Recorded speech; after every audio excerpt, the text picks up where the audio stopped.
This turbocharges CPR. It just gives you a good feeling that you know that you can actually help and save someone, and you never know what's going to happen. Take CPR even if at the current you're not going to use it, because one day it might happen, and when you do it, you're going to be proud. You could take somebody who's in cardiac arrest and give them full life. Survival is dependent on bystander CPR, and so we really need to make sure that everybody feels comfortable doing CPR and they're willing to step in and do something, because that is the key factor here, is being willing to take action. 17, 18. They don't need to be afraid of an AED. They don't need to be afraid of how to use it. It's foolproof, really. Sudden cardiac arrest is a big problem in this country. It strikes over 350,000 people, and the average survival rate remains dismal, only about 5%. Inside the heart, there is a complex electrical system, and there are pacemaker cells which tell the heart to beat. And when that electrical system isn't functioning well, if it goes haywire, they'll keel over. It's total chaos, and the pump doesn't work. And that is the leading cause of death in America.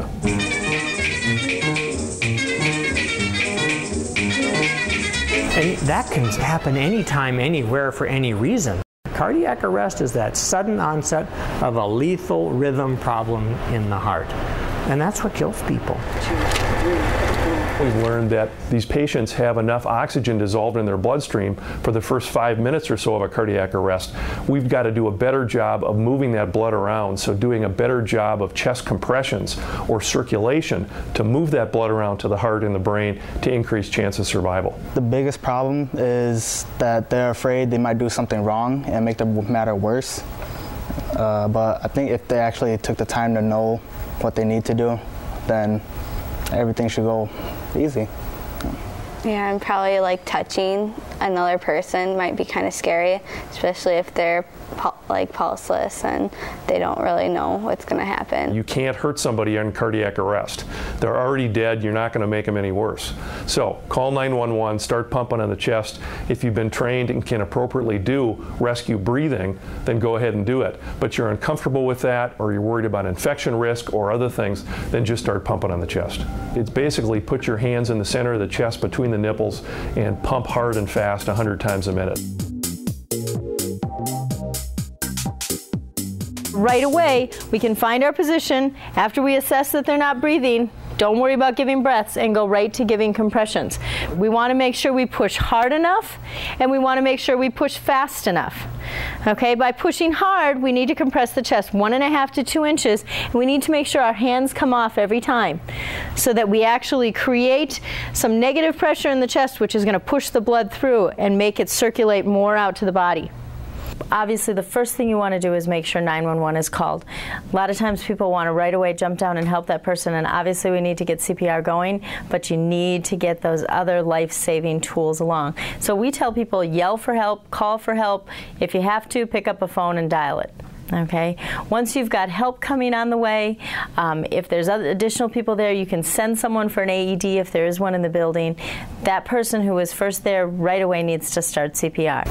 Get your hands in position, and then go ahead, elbows locked, shoulders directly over, and you're going to start doing compressions at the rate of about 100 a minute. So go ahead and go to town. Hey, you go call 911 and get me an AED. Go call 911.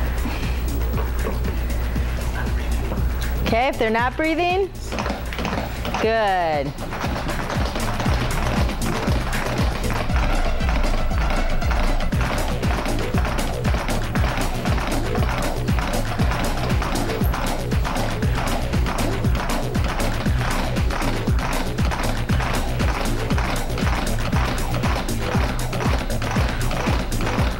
Everybody take a breather, get the blood back in your wrist. Yeah, there goes about 500 calories. If you know how to do mouth-to-mouth, then you should do both chest compressions and breathing. The correct breathing rate for a bystander is 30 compressions, and then you quickly give 2 breaths, and then resume chest compressions. Almost 2 years ago, I had some upper back pain. I took a muscle relaxer and went to bed. I woke up a few hours later and was sick to my stomach, and told my husband that I still wasn't feeling well and that I was going to go down to the couch. 20 minutes later, he heard a noise and he came downstairs to ask me what the noise was, and he shook me and my head flopped to the side like it really shouldn't do. He pulled me onto the floor and started doing CPR and called 911. Within 3 minutes, the Anoka County Sheriff's Department showed up with an AED and shocked me. The next step will be getting the AED. Obviously, chest compressions are good. Even if we're doing them great, we're probably not mimicking what a normal heartbeat would do. So getting that AED on soon so that we can get that heartbeat back is going to be very important. AEDs stand for automatic external defibrillators, which are basically there to take that person who's had the sudden cardiac arrest and has that electrical failure, and it takes it and it delivers a shock to try to get it beating again. It's like rebooting your computer. We have a go for main engine start. It takes a person who's having that sudden cardiac arrest, reboots it, gets everything back online so it's functioning like it should. 2 minutes later, Allina ambulance showed up and took over. And finally, after 35 minutes, they were able to stabilize me well enough to transport me to Mercy Hospital in Coon Rapids. Unzip that, open it up. You can see with this one, this particular brand, it's real easy. Obviously, what do we want to do? We want to pull. Okay, once you pull it, it automatically starts the prompts. By removing all clothing from the patient's chest. Cut clothing if needed. Now you can see the pads are inside this particular one. The pictures on the white and there's a pads. picture on each one from the yellow plastic liner that identifies exactly where it's supposed to go on the chest. It's going to analyze and look for that very specific rhythm. No one should touch the patient. Shock advised.